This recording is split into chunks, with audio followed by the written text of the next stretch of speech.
If you're looking to save some money and make smarter purchases this 2025, then you can start by avoiding these mistakes. Welcome back to my channel. Today I want to share with you my no-buy list. This is the list of clothing items that I will actively be avoiding this 2025. And instead of talking about specific items, I will be discussing general categories to avoid.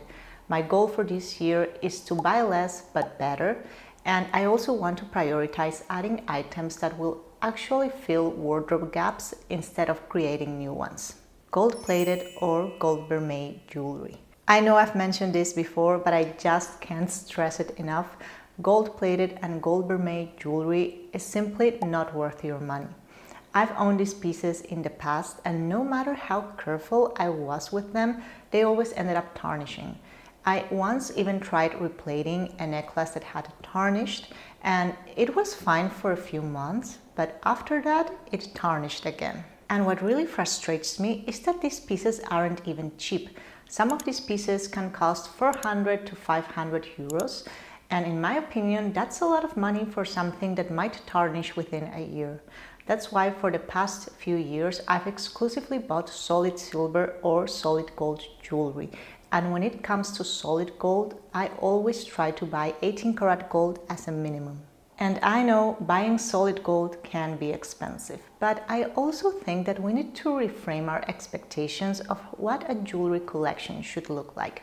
I often see people online showcasing these huge collections of jewelry that are almost made entirely of gold-plated or gold vermeil jewelry. Not in all cases, of course, but in many.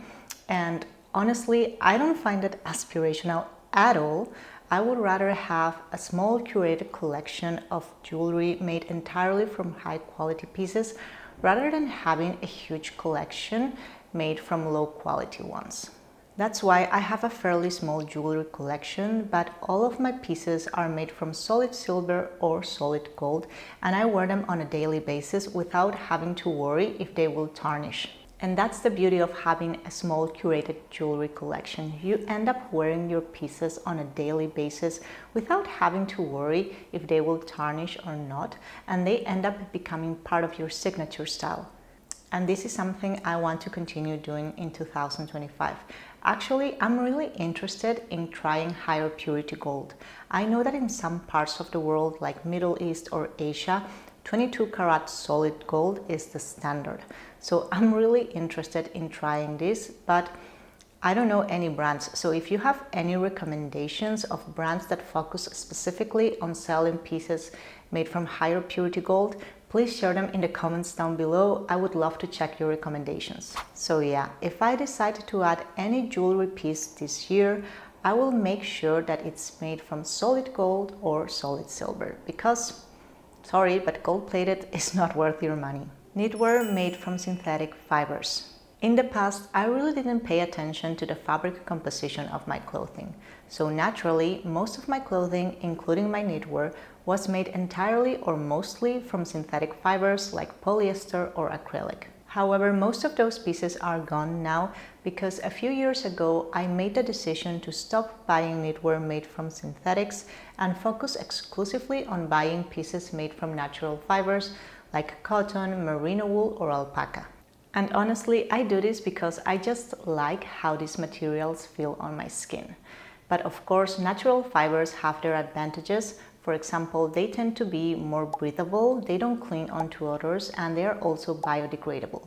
In contrast, synthetic fibers are not very breathable, they tend to cling onto odors, and also when it comes to knitwear, they tend to peel in a weird way. It's almost like they look matted.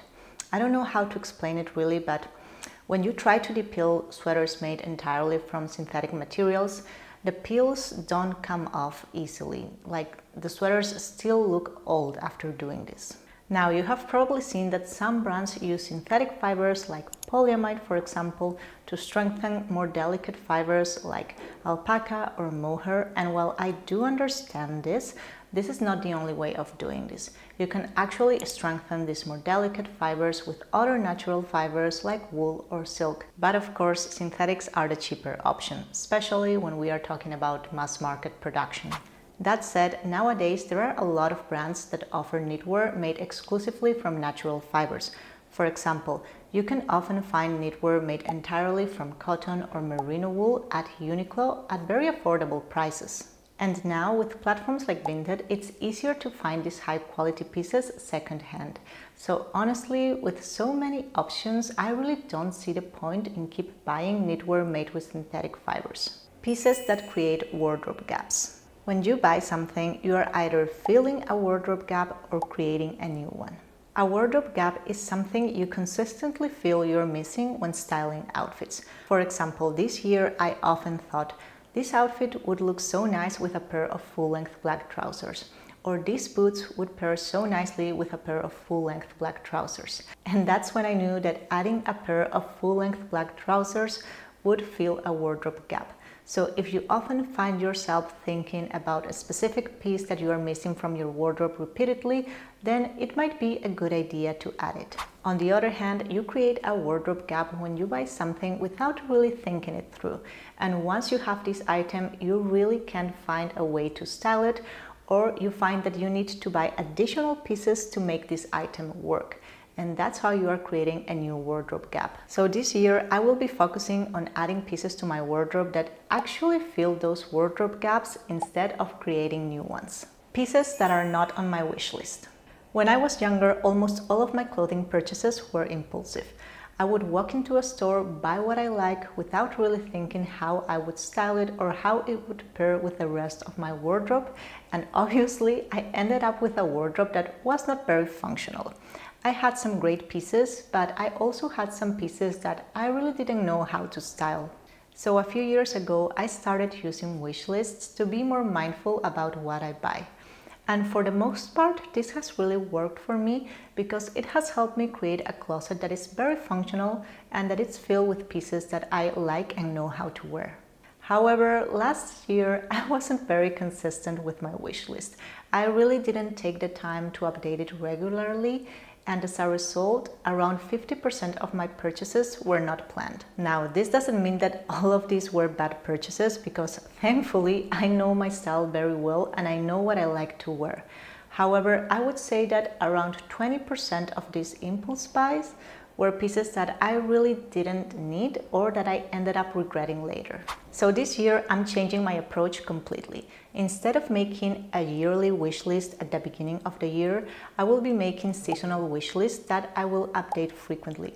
And by update, I don't mean adding new pieces constantly, but rather updating these pieces, removing them, or replacing them for other pieces that are more relevant. Only buying classic pieces. When I started the process of curating my wardrobe a few years ago, I focused too much on only adding classic or timeless pieces.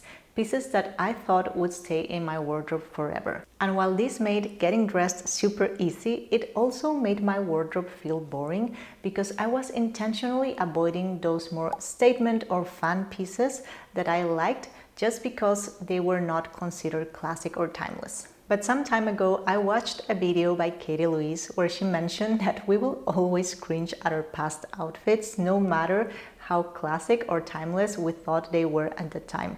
And she's so right, because trends evolve, and even those so-called classic or timeless pieces evolve over time. For example, a decade ago, a classic trench coat was shorter and more fitted.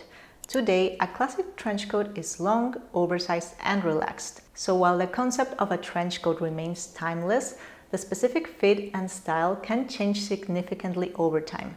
So those so-called classics might not be as static as we think. So yeah, that's why this year I'm allowing myself to have a little bit more fun with fashion.